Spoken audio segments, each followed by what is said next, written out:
Have you seen anything now? No. 3 videos here. Hang on. No. Well, it's just fucking horseshit. Honestly, I think you should just send a Zoom link out to anyone who's on the mailing list and say, apologies for the technical problems. But you have no other option, I don't think, unless... No, we're people on board. People aren't here. We've got someone on that. How come you're not on? How can I see who's on? Current users. Oh, it's streaming. Oh. We're good?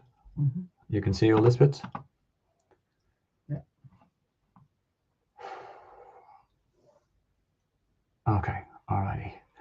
Hi guys, sorry about the bit of the misfire at the start. I presume that we're seeing some people join in now. Can you just let me know in the chat if you're there, and also where you're from, as I kind of scramble and get my mess tidied up. Cool. Yeah, thank you very much, Valerie. Moderator, are you seeing the... I can see the chats. I wonder, can we get a link out to your mail list? I have to use the ConvertKit if they do. Oh, it's on here. If you open that, I probably able to do it. Do which? I can just open your phone. I should do it. ConvertKit's not on my phone. Doesn't need to be called. Just open it. It's open, yeah. Okay, guys, we'll just give it a couple more minutes. As I said, we scramble out, seeing and hearing you, which is good. I've now stop cursing as I have at the screen for the last 5-10 minutes. I opened up the webinar and then I accidentally shut it down because I had the wrong camera angle, etc. But again, apologies. Now we're seeing some people dial in, which is great. Okay, so who do we have? We've got Kenny from North Carolina. Welcome, Kenny. Phil, fantastic. Thanks for bearing with us. And Deborah, again, awesome, brilliant. Thanks very much for dialing in. I am just going to send out a quick email to the folks who might have hopped in and hopped out thinking that I was a raving lunatic, which at this point in time, I'm feeling a bit like. Ironically enough, a bit of background on me. I am an ex-IT consultant. However, it wasn't this complicated when I was working with SAP and stuff. So I'm just going to send out that link now. And then we will get going. And I guarantee you will walk away from this with a lot of knowledge. So it will be worth the small, embarrassing little hiccup at the start. And remember, keep popping in who else is in there. We've got 2 Americans, 1 English, 1 English. And we're now waiting for... There's a couple of other people on there who have just been a little bit shy. Okay, right, 1 second. Duplicate. Ooh.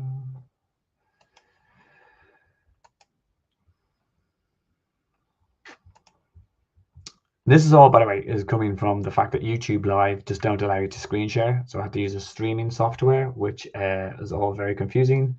But we're up and running. So 1 second, guys. I'm going to send one last email reminder to help people know that it is happening. Apologies.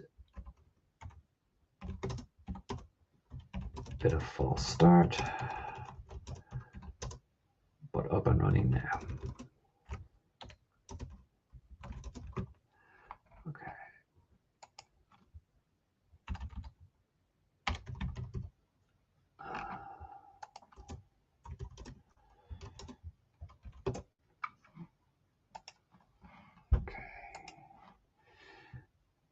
All right, and Keith from Bray, how are you doing? And there's Collie, who is from... Collie's from Paris, aren't you, Collie? A French accent on him. Right, okay, so we have got... Oh, Hemant, how are you? Well done on your recent Ironman. And back for more info, which is great. Okay, alrighty.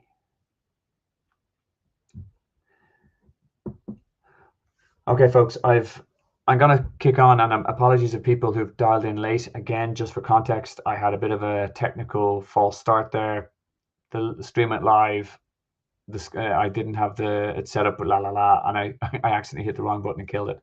But we're here today, so we've got 12 people. So we're gonna kick off, and I'll go through. I'll keep it short and sweet because I've squashed through the time. But if there's questions at the end, I will definitely take questions. I want you guys to get as much out of this presentation as possible, even with my technical literacy. Okay, cool. All right. So who am I? For those who don't know me, my name is Stephen Moody, or otherwise known as Coach Steve. I was 2017 Triathlon Ireland Coach of the Year. I'm IRONMAN U certified. I'm Training Peaks Level 2 certified. I'm International Triathlon Union Level 2 certified as well. So I'm qualified. I've lots of certification behind me, but also, which I think makes me a little bit different from most coaches, is I'm still racing at my age. I have completed 10 Ironmans to date, and by this time next year, I'll have completed 12, hopefully. I've completed 70.3, 12 70.3s and gone to the World Championships there twice. So I'm qualified, I'm certified, not certified in that sense. And also I'm an experienced racer. So that's why hopefully I'll be able to give you information that will be useful today and answer any of your questions. Okay, so what I'm planning to get to you today is I want to talk to you about what's involved in going along, as in doing a full Ironman distance race, in terms of assessing whether or not you're ready. And if you're not ready now, how long would it take you to prepare? And also, what type of training will you be doing to kind of get up and going? And let's not be shy about it. The cost that it'll potentially get you to, you'll have to absorb to become an Ironman. But there's ways and means around that. And then once we get to that point, I'll talk a little bit, if we haven't frightened you away, and this is great, I can actually see when people are frightened away because they drop off. We'll talk a bit about what race to choose that's going to suit you best for that stage that you're at. And again, we're going to have a chance to ask any questions, and to keep it interesting, I am going to give away a couple of my award-winning plans. They're worth, depending on which plan you pick, it's worth between $100 to $150. I was expecting a lot more people on, which are frightened away. So your chances of winning one of the three plans are quite good. So as I said, and in terms of questions, we'll address them at the end. But do put them in the chat, and we'll pick them up as we go along. Okay. Actually, I just want to, seeing as my technical skills have been under question so far, I'm actually going to run, as I said, I'm going to give away three plans. One at the start, just to test my little claw, and the one in the middle after the cost discussion, again, just to help you swallow that pill a little, and then one at the end. So please do hang around to the end, and we'll just do a quick test on how the claw works. This might take a couple of goes because I'm only going to give a prize away to someone who's actually in the room. So we've 70 people registered. We've got around 15 or 16 people here, so your odds are good, but we may have to use the claw a couple of times. Again, bit of fun, and this is probably why I fell afoul of technical problems, because I was messing around with apps so much. Okay, so share screen, and we will share the screen of the claw. Okay, all right. So all your names are in the hat, including people who aren't here, and we're just gonna quick draw.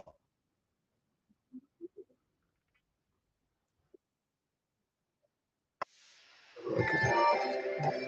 I think we might get sick of that music fairly soon. But if Gabby Boylan is from Hotmail is on, please give a thumbs up, and we'll put that plan away. I will email the person in question and give them the instructions how they redeem their plan. Okay, Abby.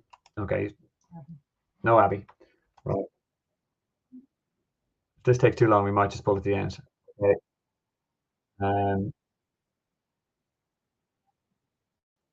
Things that you dare talk about? No.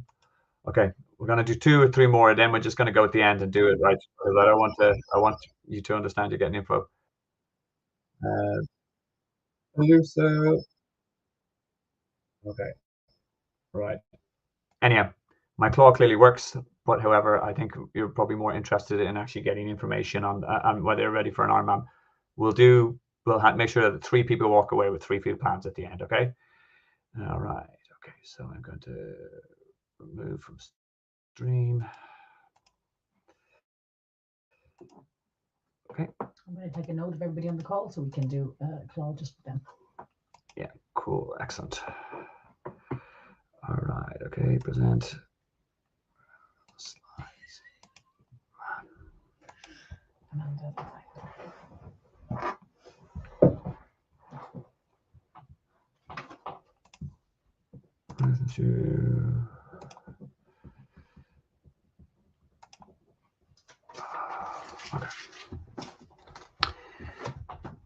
Okay, where's my slides? Where are my slides gone?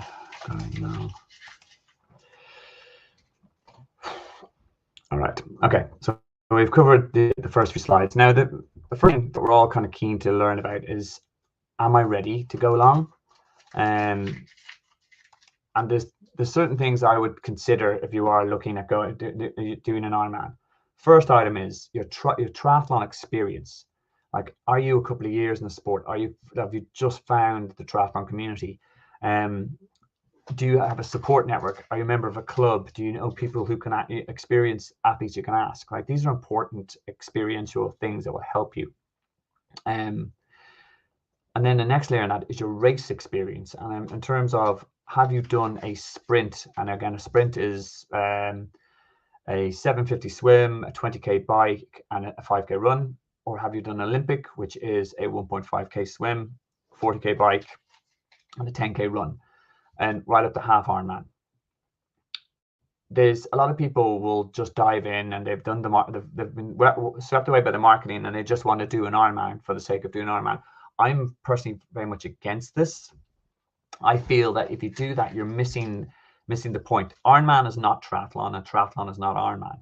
And if you want to do an Ironman, there's a kind of a more logical progression to it. So I'm a big fan. If anyone comes to me and goes, like, I want to do an Ironman, I'll ask, what have you done?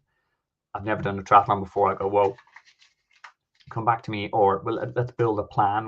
You go for sprint, Olympic, 70.3, then Ironman. And there's a reason that I like that approach. Not only is there clear progression, you understand the triathlon community better. You get open water swim experience, you get transition experience. You understand that training doesn't have to be a lot of hard work, which training for an Ironman is, and we'll go through that in a little bit more. Other things you need to consider is your ability. Can you swim? And again, that can be any stroke. It could be breaststroke, it can be kind of front crawl, it can be backstroke even, but you need to be able to swim. And some people start without even having that. And again, it's not something you can't learn, but it just puts you further back, kind of the path to become an Ironman.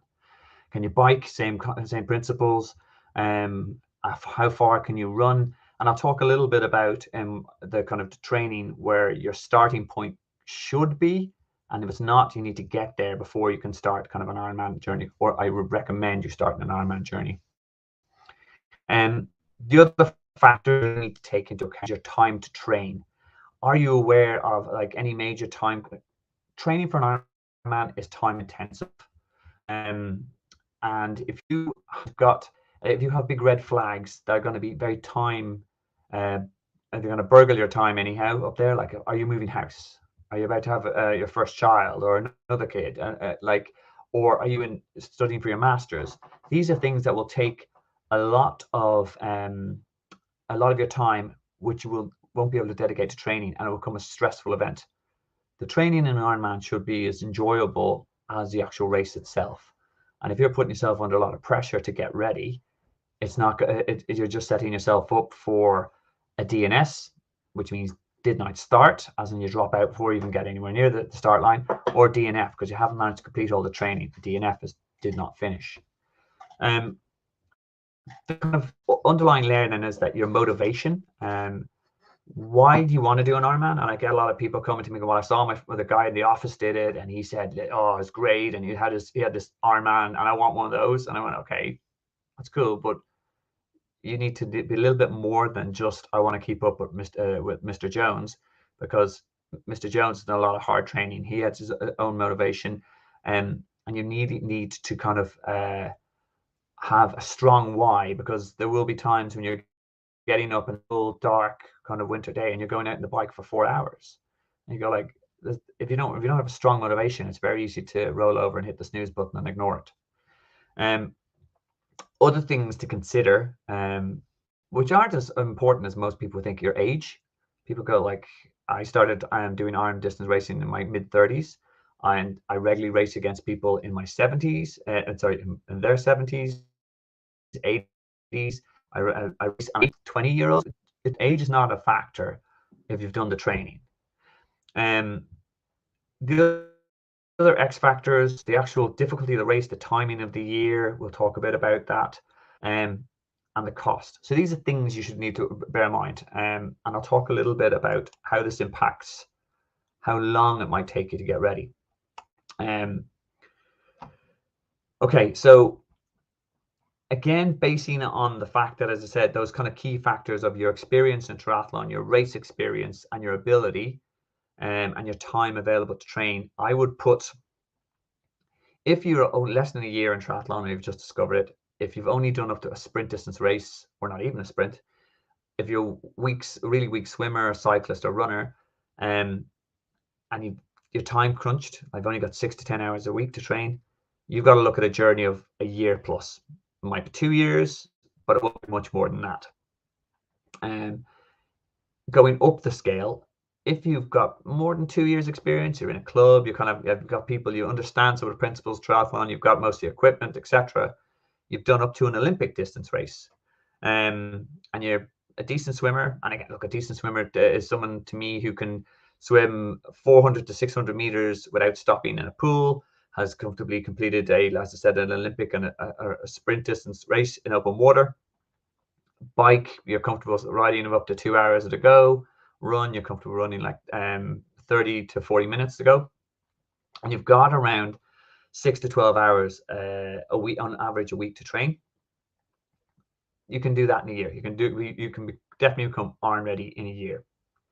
And then there's the guys at the top end of the scale, who will have more than 3 years experience in triathlon. They might be an active member of a club. They might have a little training group already formed up, and they've completed up to a 70.3 or half Ironman distance race. They're strong enough, strong swimmers, or strong bikers, or strong runners. By the way, they can be one of those three disciplines. It doesn't have to be all across the board. And they've got around 6 to 14 hours on average of training time per week. Those guys can be ready for iron distance in 6 to 9 months. And as I said, the underlying factor here as well is your motivation. All of these guys or girls might not make it, because if their motivation is weak, the training is going to be difficult for everyone.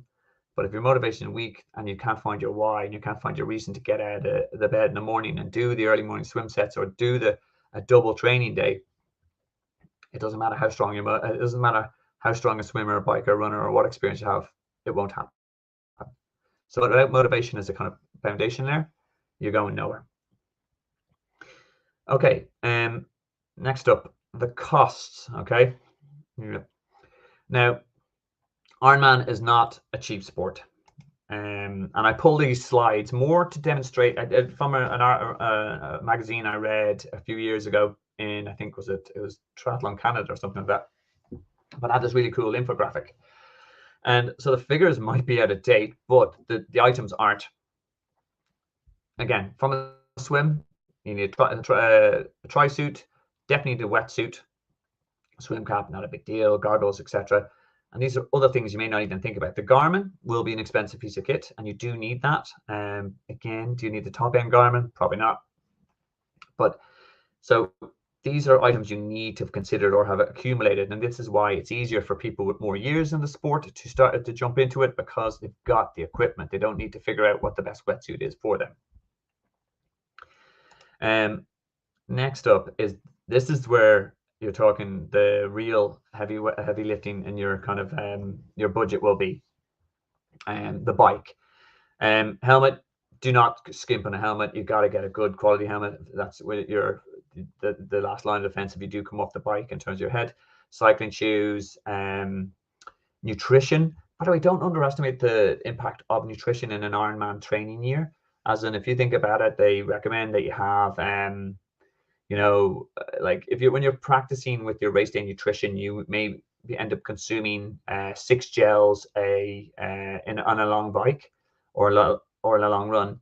And these gels are like these Morton gels. They're like $5 pop. So that does add up. And here we have it, the bike. Again, the bike is going to be the most expensive part of the whole triathlon expense. You have you're talking between anything from 1,000 euros to up to 15,000 euros. So it can be very, very expensive.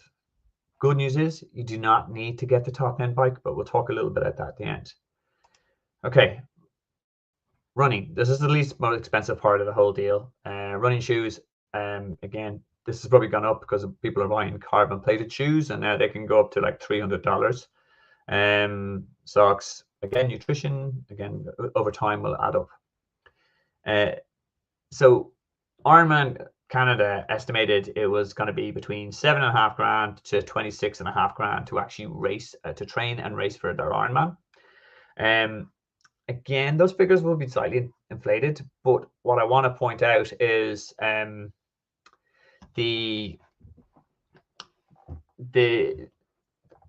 there is a big wide range of expense. An Ironman can be as expensive as you want it to be, or as cost efficient as you want it to be. You do not need to go out and buy, as I said, a 12 grand time trial bike for your first Ironman, whereas you could buy a secondhand road bike and actually just use that because that's you've got whatever 2 grand budgeted for the bike. Don't go bananas. Do you need to buy a power meter to train for an Ironman? No, you don't. Will it help in the long run? Absolutely. But what are you in this for? Are you in this just to finish your first Ironman? Absolutely. Are you looking for a specific time? Not yet. So Ironman can be expensive, but you have control over that. There's ways and means of how to actually keep that cost down. Oh, and by the way, one thing as well, and it's something that you cannot get around. An Ironman race entry fee is at this stage it's around £600 when you get all the entry fees, or €600, which is around $700. So once you commit, you've signed up for that. And Ironman, again, you'll hear Ironman don't do refunds. Ironman don't do transfers. Once you sign that and hit that register button, the best you can hope for is a deferral. So you need to be committed because that money is gone, and that is the one thing you can't control in terms of a cost. Okay, alrighty. Okay, as I said, I'm just gonna do the draw at the end. You can do it now if you want. All the names are in the hat. Oh God. Okay, we're going low tech. I mean, I am sorry, but we did actually put together the claw and all the rest. So I'm going to pull out a name from a hat of the people who are actually in the draw. Thank you to my beautiful assistant to my left. And the person who has won a free plan is, I hope you can see that. Oops. It's V Collins. Okay. So you will get a free plan from Smart Endurance Solutions of your choosing. Just make sure you email me at info@smartendurance-solutions, and we'll keep that name over there. And you have got a free plan to help you, hopefully, on your Ironman, which you're going to continue on with. Okay.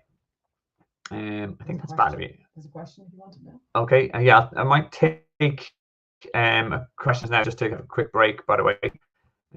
Which is the link on your YouTube page that covers nutrition during training. Who is that from? Deborah. Hi, Deborah. I do have I haven't got it covered yet, but it's one of my planned.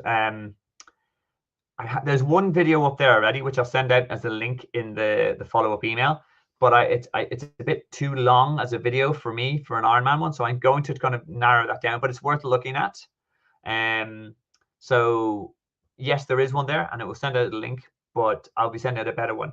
And by the way, please, for anyone on the who've actually managed to make it onto the night's call, please do subscribe to my channel, as I do a lot of ongoing videos on all things Ironman and all that. So if you go to the YouTube channel, Coach Steve, hit the subscribe button. I very much appreciate it, and I'll also know that this has been worthwhile, and I'll get on top of the streaming technology. So yeah, well done, Valerie. Okay, so now, and again, yeah, please, we'll do that at the end of each section rather than me wait till the end. If you do have questions, ping them up, and then at the end of each section, I'll address them just to make sure that I'm keeping on top of things. Okay, so we've talked a little bit about how long it's going to take you to get ready, roughly the costs, and now you're all thinking, okay, what sort of training and how much time do I need to invest to become an Ironman, to run down the famous red carpet and get the "You are an Ironman" and the medal. Okay, so Ironman training, I'm going to talk a little bit about this in the polarized model, the periodized model, which means it's broken into kind of 3 phases. There's the base training phase, the build training phase, and the taper. Base is essentially when you build up your aerobic base, and that's where you get yourself fitter and aerobically more efficient. Build is where you get more race specific, where you actually do your race skill, you do more race-based skills like open water swimming. You go out in your race bike. You do kind of race-based efforts, and also you build in B races. So it's a bit more the intensity is a bit more higher, and the volume is a little bit lower, but it's a bit more fun. Taper is the kind of the 2-week period where essentially you actually just ease off the training and allow your body to recover, so you'll be ready for come race day. Typically, these kind of blocks will be built into kind of 4-week kind of cycles, where every 4th one is a recovery week, and that allows your body to just absorb the benefits of training, get your energy levels up, and then go again. So that's a key thing in Ironman training. You don't constantly batter yourself and then on a progressive path. You literally go up on a curve, recover, can bring down the training volume intensity, and go back up again, and allows you over a period of time to just become fitter and stronger in a progressive way, and also manage your body, and that you're not going to get injured. Okay. How long do these blocks typically make up? Now, again, we have to remember that depending on where you're coming from fitness wise, this will change. Depending on your experience in terms of racing, this will change. Depending on your actual sort of your abilities, this will change. But as a rule of thumb, for most people who come to me in terms of who are looking to do their first ever Ironman, the base period, and again, remember, this is where you're essentially just building up your aerobic fitness and getting a little bit more efficient in terms of like running and cycling, etc. That can take between 4 to 6 months. Okay. The build period, which is again where you're doing your race specific stuff, where you're doing more sort of a bit more intensity in the running, a bit more intensity in your swimming and your cycling, and also having B races in, and you're doing open water swimming, you might be transition practice, etc. That can take between 3 to 4 months. The taper period, it's more or less the same for most of the Ironman plans. That's going to be 2 weeks long. And again, that's really light training. You're just doing a little bit of swimming. You're just keeping things ticking over and allowing your body to recover. Key things in terms of being successful in Ironman training plan are kind of flexibility, as in you need to be able to move things around. None of us are full-time athletes. You need to be have rest days you can move around, or if you're going to have to drop out a swim set here and there, you just have that option. You need to be consistent in your training. You do not, consistent means you get most of the sessions done in a week. It doesn't mean that you hit every single session. And if you miss one, the whole thing's going to fall to pieces. Not at all. None of my athletes, I don't ever hit 100% of all my training sessions in a plan. But you just need to be consistent, kind of hitting 70 to 80% of the sessions each week, week in, week out. And again, that's ties into injury prevention and sort of maintenance, etc. And we'll talk a little bit about that later on. You also need to monitor your training, because if you're not monitoring your training and knowing what you did last week versus what you did what you meant to do the next week, you don't know whether or not you're going forward or you're just literally going in circles. And whether you do that with a training log, whether you do that with an Excel spreadsheet, or the kind of cool apps that are out there like Training Peaks or Garmin Connect or Strava or anything like that, you do need to be able to monitor. This is also crucial when it comes to like getting your motivation up. You need to, because at times it'll feel like, oh, I'm going nowhere. But at that point, you look at your training log and went, hang on, last week I did 10 hours training. And that was the first time I've ever done 10 hours training.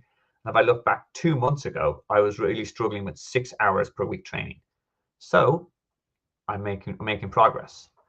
And again, as I said, it's that progression, moving towards kind of key milestone distances in your swim, your bike, your run, and kind of ticking off kind of B races and kind of saying, actually, I may be training for an Ironman, but I just PB'd my Olympic distance race. I am getting stronger and faster. Awesome. Alrighty. Okay. So next up. So what is involved in kind of base and beginner plans? I'm going to take these off because it's reflecting in my eyes. I pulled this from one of my really popular beginner plans for Ironman. That's it's the 36-week plan, and it's based on heart rate. So key things to note here. I don't know how it's the in terms of what the makeup of the plan is for a beginner. Again, you slightly tweak this if you are, say for example, if you're a really strong swimmer, you train to your weaknesses and you race to your strengths. So if you're a strong swimmer and you come to a trade-off, you don't need 3 swims, you probably need 2 swims if you're a weak biker. But in general, these plans will have between 2 to 3 swims per week, 3 bikes. One of these will be a long bike, which you'll build up to. In the base plan, you'll probably build up to roughly around 120, 130 kilometers. You'll move on that further in the build plan. It's the build phase. You'll have 3 runs. One will be an easy one, will be a hard run, and one will be that long run. Again, you'll start off with probably 8, 10 kilometer long runs. You'll build that up to 24, 26 kilometers in the in your long run. Again, you'll move this on a little bit further in base. So in the base plan, sorry, in the base phase, you're talking, again, for this plan, you're averaging around, sorry, I can't see that. Yeah, 8 to 10 hours, and you'll peak at around 12 hours. So that's the type of training volume and hours you need to kind of look for and slot in. I do there's a video on my YouTube channel about how to better manage your timer in an Ironman year, and I talk about stealth training. And in stealth training, it's about when you actually squeeze the training in, that you can control the time, and it minimizes the impact on your support network. So, for example, if you have to get up early and do a swim at 6 o'clock in the morning, 7 o'clock in the morning, and then you're back to help the kids out to go to school, that's the way you do it, because it's the only way you're going to control your day. If you're going to do your run and you do it at lunchtime, and just eat your lunch at your desk afterwards, like, these are the ways people squeeze these large amounts of time in here. Another reason, by the way, is in an Ironman trainer, you're going to have to give up on television, a fair bit of television, or, as I talk a bit about in that video on time management, you start watching television on your turbo trainer, on your stationary trainer in front of your TV. It's how you squeeze it in. There are ways and means. You don't need to give up 12 hours of your, well, you do need to give up 12 hours a week, but how you do it is how you manage it around your work-life balance. Okay, and it's key to that you kind of figure that out. Again, do check that video out on my YouTube channel. It's I got a fair amount of likes on that, so I'm clearly helping out people. Okay, so we'll talk a little bit about the build phase. Okay, and the build phase, as I said, the volume still builds, but there's a bit more intensity in terms of you will have a bit more harder running. You'll have more race pace efforts on your bike. You'll also have more sort of open water swim options, and also you'll try to swim a bit harder in some of the sets. It's not only just endurance swims. So I have, for example, here, the structure will tend to be the same. You'll have 2 to 3 swims, but there will be milestone sessions in this plan where you're going to hit 3.8k swim in your training plan. In the pool, outdoors, if there's 2 options there, but it's very it's key psychologically that you will actually make sure you tick this box. Again, you'll have in the build phase, you'll have 3 bikes, but the intensity during the midweek bikes will be a bit more. You might be doing some more hill repeats, you might be doing some intervals, and these are essentially just mean that you're actually kind of working harder on the bike rather than just building up time in the saddle, etc. And then again, and the long bike will peak at 180 kilometers or 112 miles for American friends. And you will have, there'll be more bricks as well off that bike. A brick is when you eventually finish a bike and you transition straight into a run. So you give your body and your legs the experience of what it feels like going straight from a bike onto the run. Again, you will, as I said, the peak bike typically in those plans are 180k, and you will run roughly between 4 and 5k off that. My plans are more built on the fact that you get your you don't need to do massive long bricks off the bike. It's a mistake a lot of people make because you're overloading your energy system, your muscles that in the plan. Whereas because you need to remember, take into the fact that you've already done a couple of days hard training already. So if you try to do a 180k bike and then run like say 20k off the bike, you'll end up injured. So people overestimate how long you need to run off the bikes in most plans. The runs, again, you'll have 3 runs, one of which will be a long run. And again, in this, the long runs will have more race pace focus, as in you're not only just running along in zone 2 and your 1 gear, you're also trying to train your body to run at the target pace you'd like to be able to hold in the Ironman race itself. These ones will typically max out between 28k and 30k. Now, again, people now will sort of panic a little, but hang on, you've got us to swim 3.8k, you've got us to swim to bike 108k. Why aren't we running a marathon? Because the marathon and the running volume is going to be one of the biggest threats to your actually getting to the start line. If you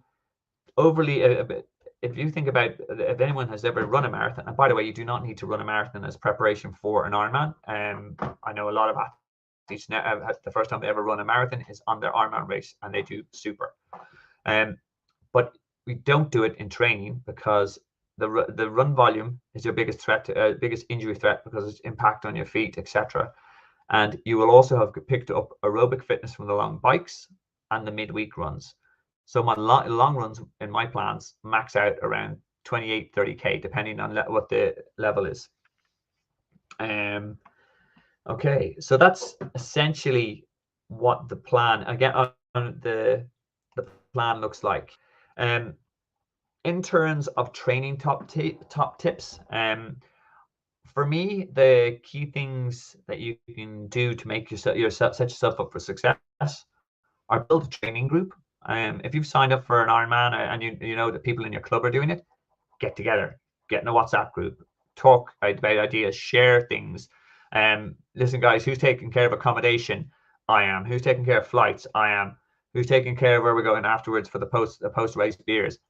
Work it together. It builds a sense of camaraderie. It builds a sense of accountability, and also, you know what, you'll be able to moan to one another. This is awful. I know, because certain people feel up during the Ironman journey, some people feel down. You'll lift each other as a group. Depending on your budget, get a plan, get a coach. This is not the time to play it by ear.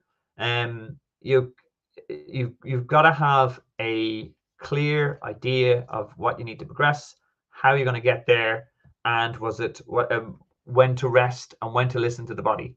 Now, look, there's plenty of options out there. There's free plans on the net. There's once-off books. There's Training Peaks plans. There's online coaches, one-to-one coaches. There's a myriad of options out there. You just need to figure out what's the right fit for you, and also your personality type.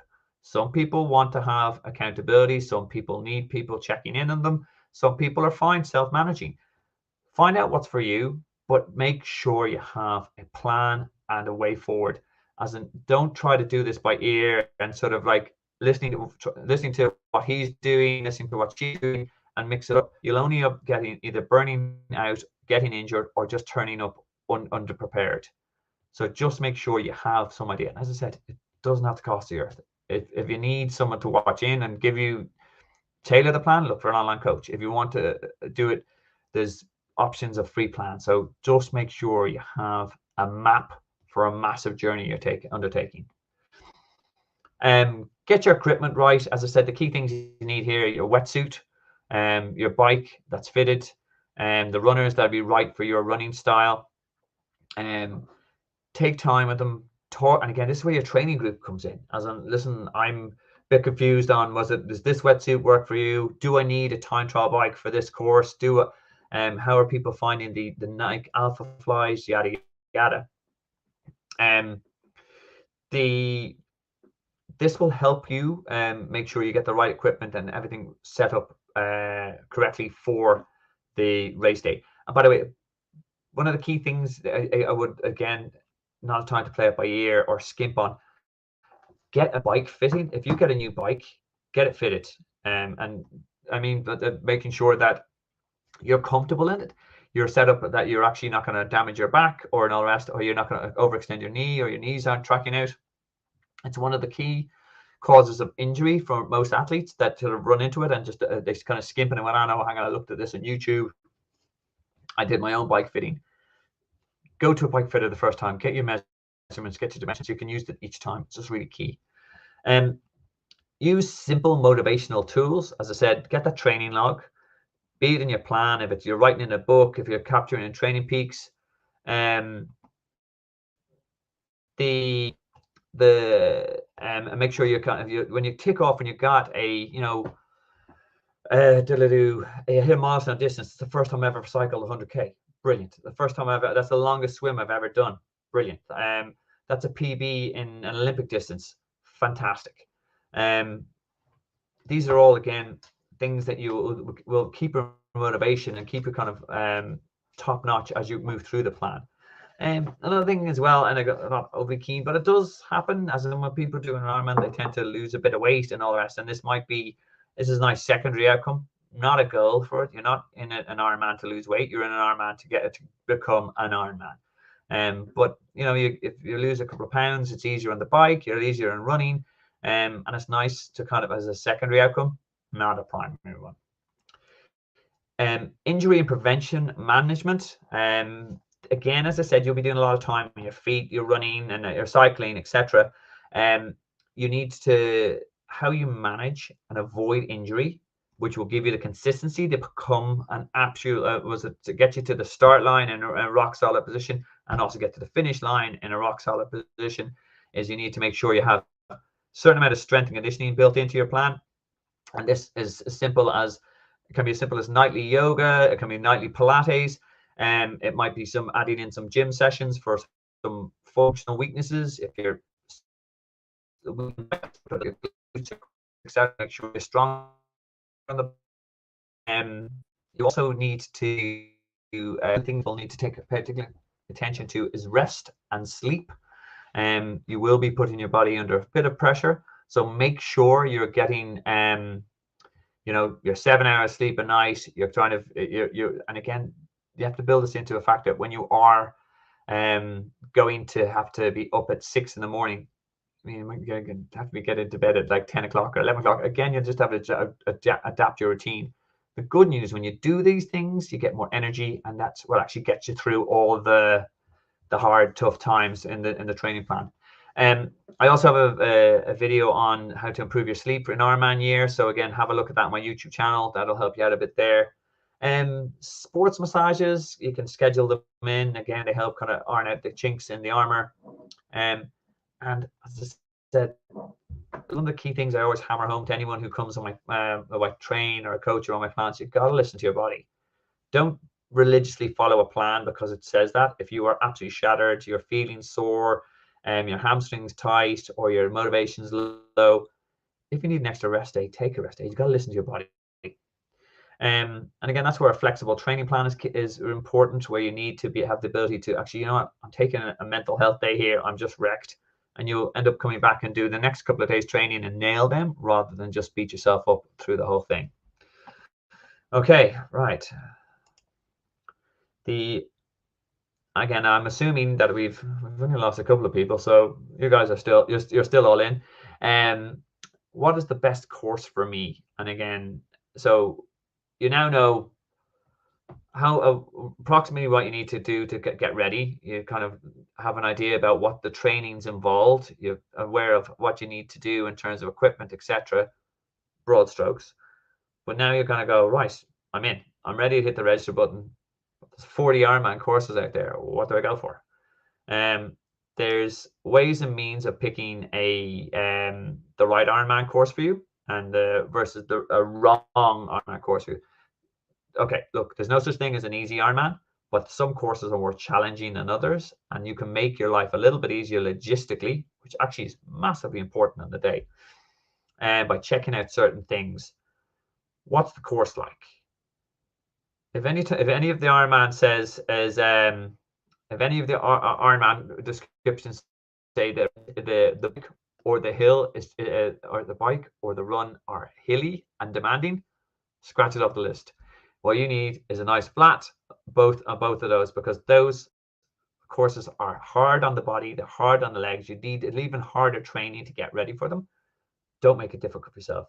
People, and I have done again 2 videos on the best courses for first timers in the US and in the EU. The top ones that win the course are the ones that I won. Both had flat bikes, both had flat runs. Does everyone sort of ask about how hilly your bike was when they see your Ironman medal? Not at all. You can save the hard courses for challenges later on, but just make it easy on yourself the first time. Take into account climate.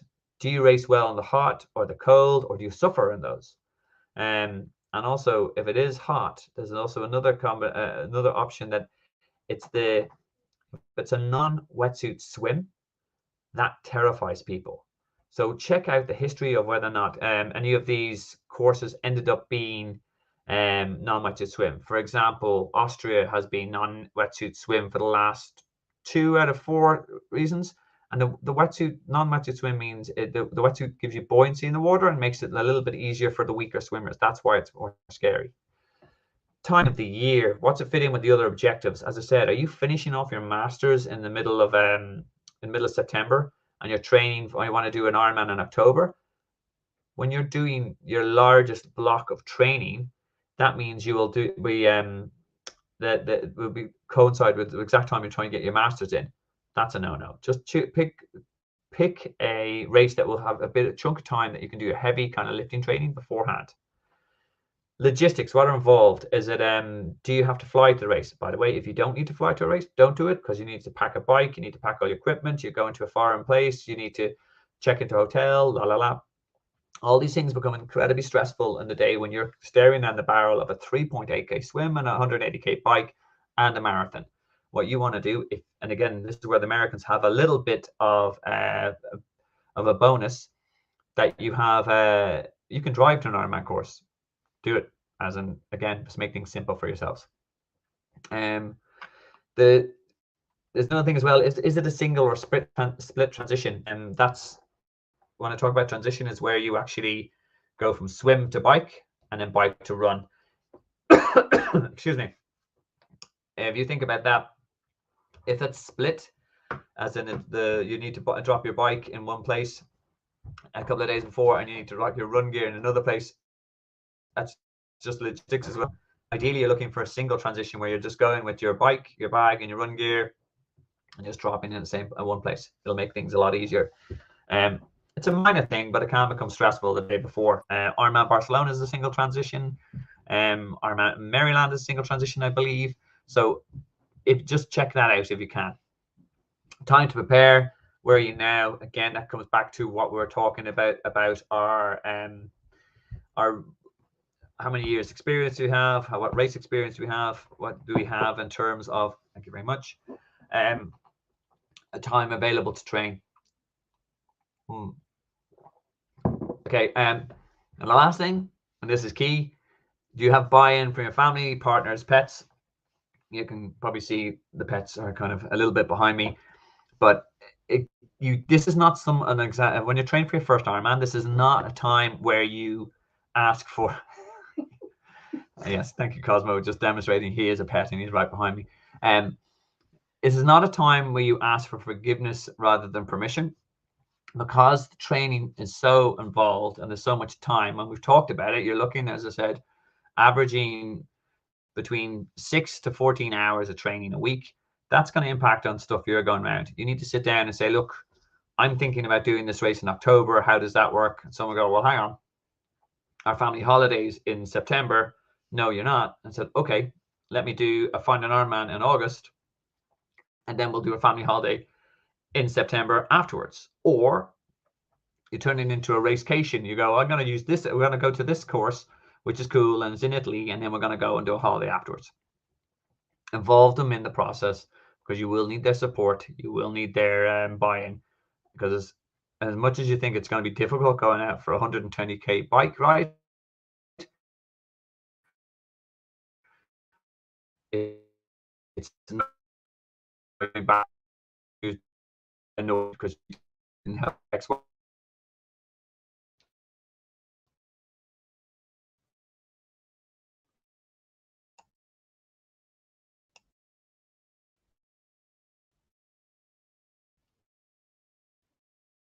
I have a slide here now, which, yeah, yes, Kenny, I don't know if you let your wife sign into this, but I did. If I mentioned Italy, I could have got you in trouble.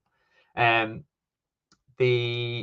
just did it, and again, just to demonstrate that, I had one of the guys who came and said, look, I want to do one of my new one-to-one guys. I want to do Austria. I said, okay, why do you want to do Austria? I said, oh no, I heard it's really cool race. I said, okay, I'm going to do a little bit of homework with you. And we sat down and I said, right, what's it like? Swim.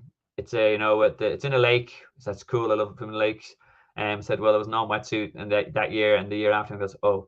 I said, the bike course, it's demanding. There's 160 meters of climbing. The run course is demanding. There's little hills in it as well.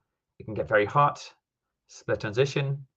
The time of year, and as I said, the June race meant that the main training was going to be April, May, and then and said, oh, try bike transport. By the way, that's another consideration in terms of if you're afraid about unpacking or packing your bike into a box. Some races have a supplier that would pack the bike for you and bring it to you, and that's a little bit of stress relief. So I put this in front of him, and I went, okay, cool. So these are the things, but here's something that I think we should consider. I said, how about Barcelona? It's in the ocean. It's in the ocean, therefore it's always in wetsuit swim. The bike course is flat as a pancake. The run is actually quite nice. The temperature that I'm using is nice and cool. And he said, I don't race well in the heat.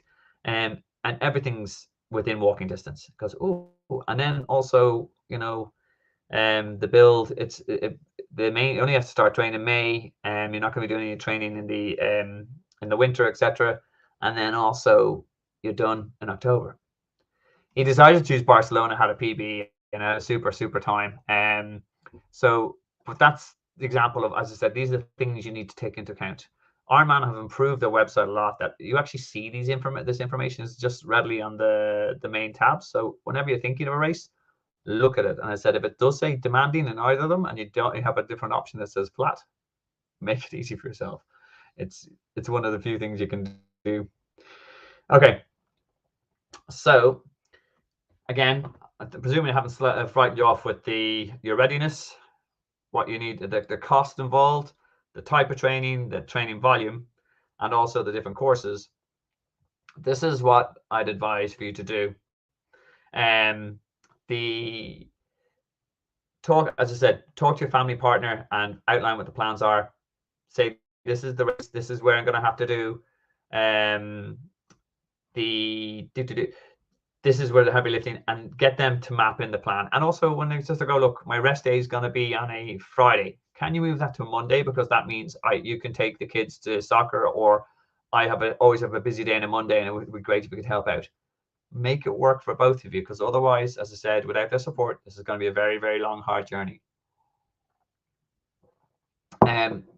Do a little bit more research on the course.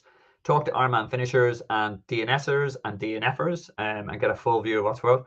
Good news is people who have done Ironman are only delighted to talk about what they've done and to tell you everything. It means you get a better idea, and let them hear their experiences and go, well, actually what you don't hear about on the course map is the hotels are all 40k over that way, so you definitely need to rent a car, and it's a bit of a pain in the backside. Learn that stuff before you make the calls.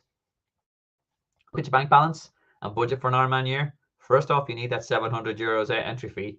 Ironman do these payment plans now at the moment. I'm not too sure exactly how they work or how much they really make your life easier, but at the end of the day, it's 700 lids down and it's not coming back, so you better make it count.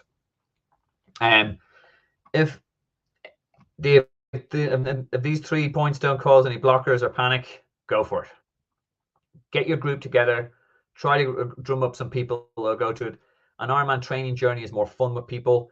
An Ironman race weekend is way more cool when you have friends over there. And make sure you get that kind of that core group going. And then get ready to book. A lot of these races sell out, although I've seen a little bit of a delay now. I think with Ironman not with the COVID policy of not refunding, a lot of people have actually just holding off a little bit. But the popular races will sell out. Austria will sell out. I think was the Austria Barcelona will sell out. The Spanish race will sell out. I'm not too sure about the American ones which sell out there. But again, if you are committed, don't wait till the last minute and then sort of find out the thing is sold out and you have to reorganize your entire plans. Then you just start planning. As I said, you've got so much to do. Figure out how you're gonna where you're gonna get plan. Is that gonna be via all the different options that I talked about? Then look for book your accommodation, because that's you can always get your refund on that. Wait till a little bit closer to the flights, like you're really definitely going to happen. If you're going to have to book a bike box on, do that. Work out your logistics. By the way, one of the key things I would always recommend is always have someone who's really organized to do all the logistics. That's how I bring value to the party. I coach people, and I get other people to figure out where we need to actually go to and what the best hotels are and where to go. And when I was given control of doing any logistics, I ended up booking a hotel on the wrong side of an island when we were doing Ironman Mallorca, and then they never trusted me to do it again. But find someone who's good at logistics. And then the last thing is just get excited. An Ironman journey is cool. You will learn an awful lot about yourself in terms of what you thought you could do versus what you could not do. And it does fall down to a little bit of the marketing that, impossible is nothing. If you have that motivation, you have a clear plan, you really sort of map it out, how it's going to work, you involve your support squad, you do the training, you will have a superb race experience. The training will actually be harder than the race itself. Your race day is your reward. It's the icing on the cake. You get cheered the entire time round. You get up there's people high-fiving you and all the rest, and there's a strange camaraderie between one another. Even though you're racing one another, people want you to finish. So it's very much worth getting excited about. Okay, all right. I have now been talking for a good while. Look, and this is the thing as well. Your body will get to the start line. Your mind will get to the finish. You will become mentally tougher because of this as well. And as one of my favorite athletes of all time, Chris McCormick. Alrighty, I am gonna. Yeah, as I said, Ironman journeys can be lonely and challenging. The key is to get a right support crew and an idea. Set your realistic expectation and train to it. Make it cost efficient, and just get to the start line. Okay, right. Questions? I hope that was useful. Phil Wortley has one there. If the swim is non-wetsuit, do they allow toe clothes? No, not really. Not the only thing what they tend to allow, Phil, is kind of skin suits, and there have been swim aids, but then you're no longer eligible for age group award or a Kona qualify slot. I don't know if they changed that, but typically you won't see any swim flutes. If it's non-wetsuit, you're going to be in skins, in your togs or your swimsuit. Okay. San Andrea had asked a while back about the base training for the beginner plan. 70 to 80% seems low per week. In terms of the sorry, if you're hitting probably 80% is fine. If you're dropping 1 or 2 sessions a week, it's not going to kill you. The key thing there is that you're being honest to yourself.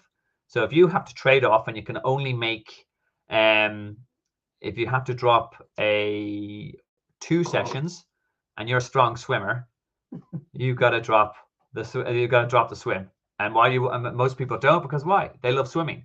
And what do they hate? They hate running.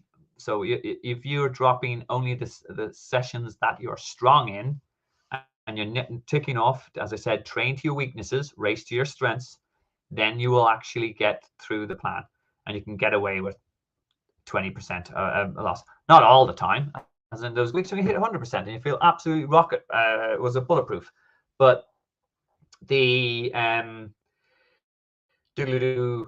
so I've seen guys get away with it, and anything lower than regularly, if you're ticking off regularly ticking off less than 70%, then you're getting yourself in a bit of trouble, or you have to reevaluate your goal. Like, so if you sent in, I want to complete this in under 14 hours, and you're regularly only completing 60% of your training plans, you're not going to get that 14-hour goal, and then you're just that way. Valerie wants to know, how much slower can you expect the run to be than your normal pace on fresh legs? There's a general rule of thumb on that, and I found it actually quite accurate. I find that if your marathon time plus half an hour is what your end up. So, for example, I would be on average a 3:15 marathon runner. On an Ironman marathon, I tend to run a 3:45. So typically add on half an hour on whatever that works out at pace wise. So you are considerably slower, but you are definitely continually moving on. All right. I got questions before we do the last 2 draws. A couple of people dropped out, so I'm gonna. Valerie's already won. So quick, and guys, please, any more questions? Because I said I did delay you all. My mess up on my streaming, and again, apologies for that. And thank you for being so patient. But any other questions? Oh yeah, but Ian Coleman said, yeah, it's 1 large payment and then 2 smaller ones for the Ironman payment program. Again, but if you drop out, you're not getting any of that money back. Just be aware of that. But it does help spread out. And yes, Phil, it is budgie smugglers. It is, and but make sure that the funky trunks. If you're gonna look good in the finisher pictures, you gotta be looking colorful. Okay, any other questions from anyone, guys? Okay, cool. All right, we shall do the last 2. Okay. Oh, San Andrea 8080. Dun, dun, dun. You have won yourself an Moody training plan. Oh, by the way, remember, please do subscribe to my channel if you haven't already. I'm hoping to see, there's 18 people here. I've definitely seen at least 10 new subscribers. I'll be really appreciative of it. And tell your friends. Okay, alrighty. Sandra, you're allowed cheer. Okay, right. Last one.